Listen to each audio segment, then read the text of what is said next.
حضرت عمر کہتے ہیں پیغمبر اسلام سورۃ الحاقہ کی تلاوت کرتے جا رہے ہیں، جب اس آیت پر پہنچے انہ لقول رسول کریم کہ یہ قرآن مجید معزز فرشتے کا لایا ہوا کلام ہے، تو کہتے ہیں میرے دل میں خیال آیا کہ پیغمبر اسلام مجھے شاعر لگتے ہیں۔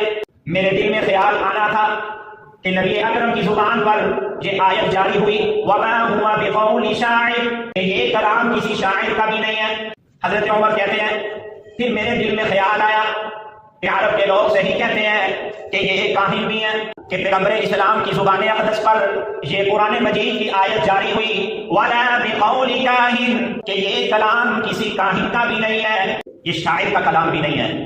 یہ کاہن کا کلام بھی نہیں ہے، پھر کس کا کلام ہے؟ تو پیغمبر اسلام کی زبان اقدس پر یہ آیت جاری ہو جاتی ہے تنزیل من رب العالمین، کہ یہ کلام رب العالمین کی طرف سے نازل کیا ہوا ہے۔